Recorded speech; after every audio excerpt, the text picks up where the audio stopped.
Yo guys, balik lagi ke channel gue Dharma MH dan kali ini gue akan ngebahas karir Nico Rosberg di Mercedes dari tahun 2010 sampai 2016 tentunya.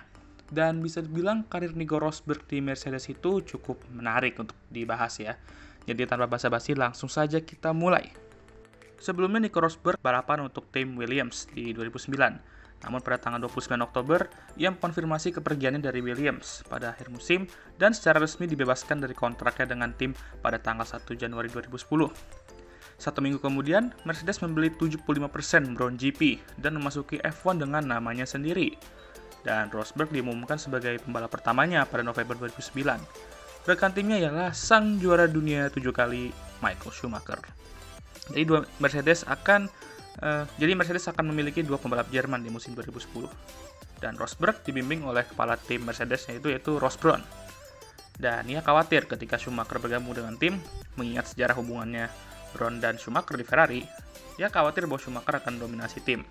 Dan dalam pertemuan strategi awal aja, menemukan bahwa strateginya sendiri lebih banyak didiskusikan dengan Schumacher daripada dengannya. Dia merasa bahwa Schumacher terus-menerus bertindak untuk menyebabkan dia stres ringan atau untuk menegaskan dominasi. Waduh. Rosberg finish di tempat ketiga di Grand Prix Malaysia, Grand Prix Cina, dan Grand Prix Inggris. Dia mencetak poin kejuaraan di semua kecuali 4 putaran. Dia memilih selesai lebih tinggi dari rekan timnya Schumacher, 15-4 di musim itu. Dia lebih mampu daripada Schumacher untuk mengatasi understeer terminal yang mempengaruhi penanganan W01 karena Mercedes meninggalkan banyak pekerjaan pengembangan pada mobil karena fokus gelar Brown GP tahun sebelumnya. Mobil itu 5/10 detik lebih lambat di sebagian besar sirkuit. Rosberg berada di urutan ke-7 dalam kejuaraan pembalap dengan 142 poin dan 3 podium. Penampilannya selama musim 2010 meningkatkan reputasinya sebagai pembalap yang konsisten dan cepat. Rosberg tetap dengan Mercedes 2011 dan kembali bergabung dengan Schumacher. Ia menyatakan bahwa tujuannya untuk musim itu ialah untuk mengklaim kemenangan karir pertamanya. Tapi dia juga tahu itu tidak akan langsung karena keuntungan tim lain. Rosberg memiliki musim yang roller coaster, naik turun. Ia memimpin Grand Prix Cina dan Grand Prix Belgia, tetapi ban Pirelli yang digunakan untuk musim itu sangat cepat untuk wear-nya. Jadi cepat habis bannya sehingga membuat mobil tidak kompetitif. Dia mampu mempertahankan kinerja yang konsisten di setiap sesi kualifikasi dan mulai lebih tinggi dari rekan setimnya Schumacher lagi, 16 kali menjadi 3, jadi 16-3 ya. Dan Rosberg selesai tidak lebih tinggi dari kelima, jadi tidak ada podium dan pole position di musim ini, dan dia finish dengan 89 poin di standings. Di musim 2012 lah Rosberg meraih pole position dan kemenangan pertamanya di Chinese Grand Prix. Dia kemudian menantang Mark Webber dari Red Bull untuk kemenangan di Grand Prix Monaco. Dan 3 balapan kemudian setelah dia meraih kemenangan pertamanya, sebelum dia akhirnya finish di posisi kedua. Dengan konsistennya di awal musim, Rosberg dianggap sebagai pesaing, dan meskipun demikian, ia mencapai satu finish 5 besar lebih lanjut selama musim ini. Namun ia berjuang untuk menghasilkan suhu ke ban belakang pada Mercedes W03 terlepas dari kondisi iklim dan mobil itu cocok untuk sirkuit dengan tikungan kecepatan lambat. Dia berada di urutan ke-9 di kejuaraan pembalap di standings dengan 93 poin. Sebelum musim 2013, Rosberg bergabung di Mercedes oleh juara dunia 2008 Lewis Hamilton yang menggantikan Michael Schumacher yang pensiun untuk kedua kalinya dari F1.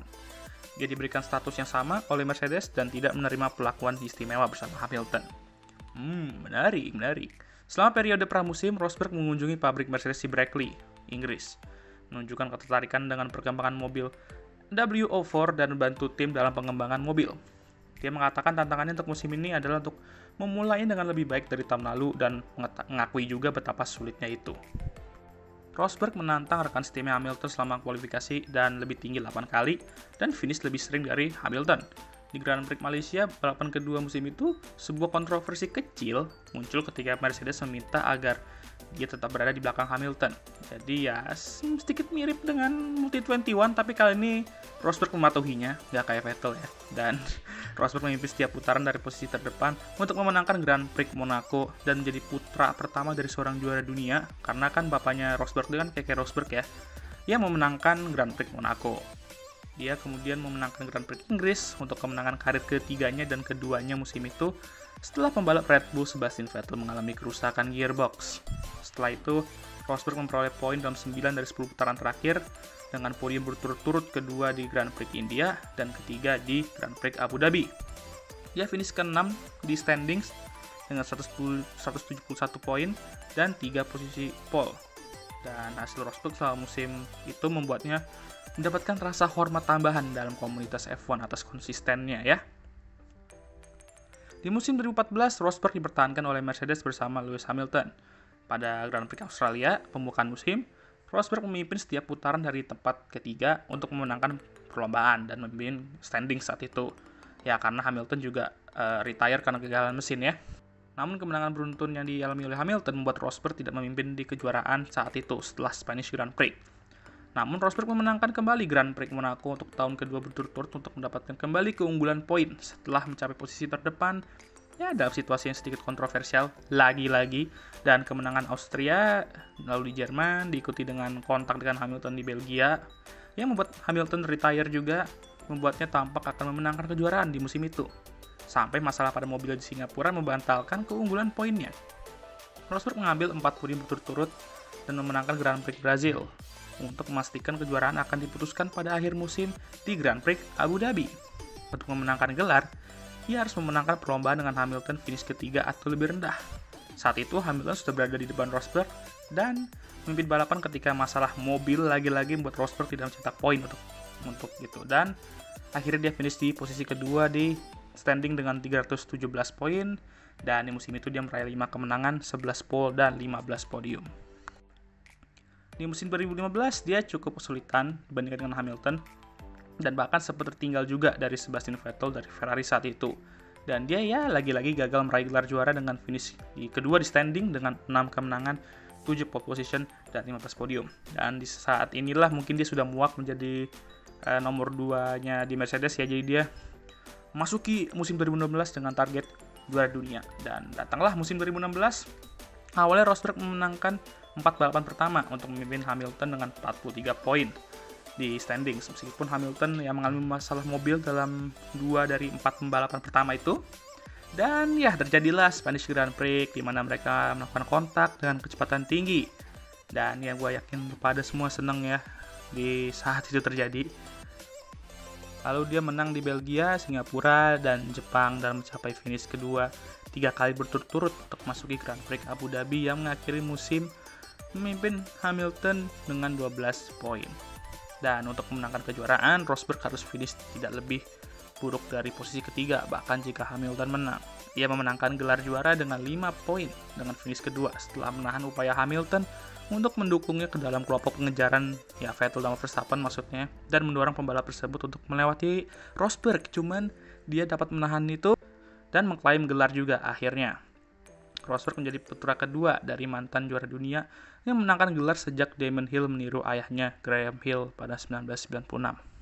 Lalu setelah musim 2016 mungkin orang pada nggak sabar juga ya pengen lihat Hamilton sama Rosberg bertarung lagi-lagi 2017, diikuti oleh Vettel di Ferrari dan mungkin juga Red Bull.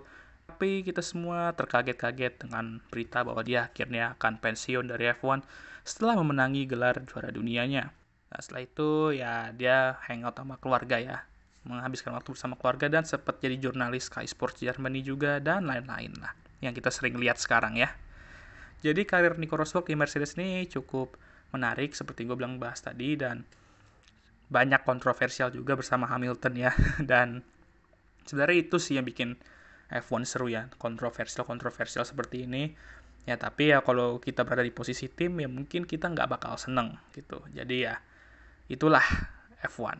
Dan ya untuk Nico Rosberg sendiri ini menurut gue ya, Nico Rosberg ini merupakan salah satu juara dunia yang cukup underrated menurut gue ya. Dan akhirnya, dan gue juga dulunya juga dukung Nico Rosberg gitu. Dan ya seperti itu guys, itulah karir Nico Rosberg bersama Mercedes.